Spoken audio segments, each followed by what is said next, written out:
अगर अमेरिका दबाव बना रहा है और सस्ता तेल देने की बिल्कुल फुल कोशिश में है भारत के लिए, तो इस समय चुनौती बनने जा रही है किसके सामने? रूस के राष्ट्रपति व्लादिमीर पुतिन के सामने, क्योंकि व्लादिमीर पुतिन को भी धन की आवश्यकता है और उसी तरह इसका तोड़ अमेरिका के पास है, क्योंकि अमेरिका के पास है वेनेजुएला और वेनेजुएला में आधिकारिक रूप से एक अच्छे लेवल का क्रूड ऑयल मिलता है जो सस्ते दामों में भारत को दिया जा सकता है। लेकिन अब क्या इसको देखकर रूसी राष्ट्रपति व्लादिमीर पुतिन अपना तेल और सस्ते दामों में बेचेंगे भारत को? आइए जानते हैं। देखो, खबर सामने आ रही है, क्या और सस्ता तेल देगा रूस? अमेरिका से डील के बीच भारत को दिया बड़ा हिंट, चीन के लिए घटाया ऑयल प्राइस।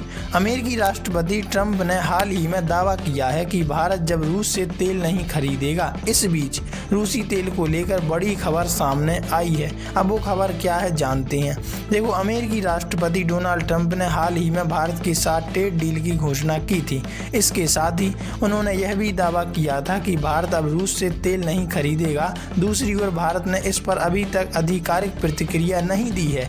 रूस ने भी कहा है कि भारत ने तेल न खरीदने को लेकर जानकारी नहीं दी है।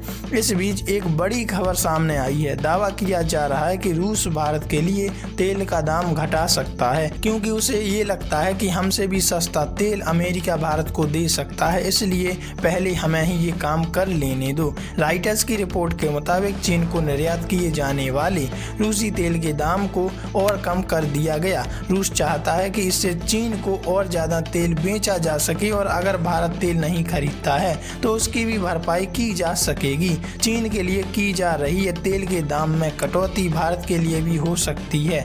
हालांकि इस पर अभी तक आधिकारिक प्रतिक्रिया सामने नहीं आई है। अहम बात यह भी है कि यह खबर तब सामने आई जब ट्रंप ने भारत के साथ ट्रेड डील की घोषणा की। भारत के तेल न खरीदने के दावों पर रूस ने क्या दी प्रतिक्रिया?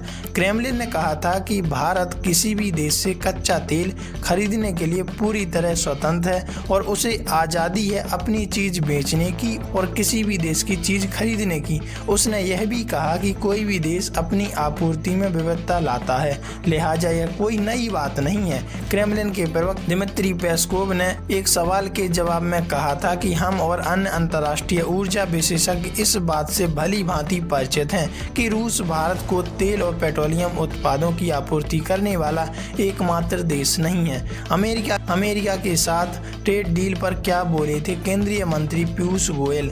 वाणिज्य मंत्री पीयूष गोयल ने गुरुवार को कहा कि भारत की तरफ से अमेरिका में कोई इन्वेस्टमेंट कमिटमेंट नहीं किया गया, लेकिन यह नेचुरल है कि भारत को विकसित भारत 2047 के गोल को आगे बढ़ाने के लिए यूएस से ज़्यादा प्रोडक्ट्स खरीदने पड़ सकते हैं। वैसे आप इस बारे में क्या राय रखते हैं? क्या ये मिशन वास्तव में अमेरिका के ऊपर हमारी ज़्यादा डिपेंडेंसी बढ़ा देगा या हमें और कमज़ोर कर देगा? कमेंट में लिखकर ज़रूर बताइएगा।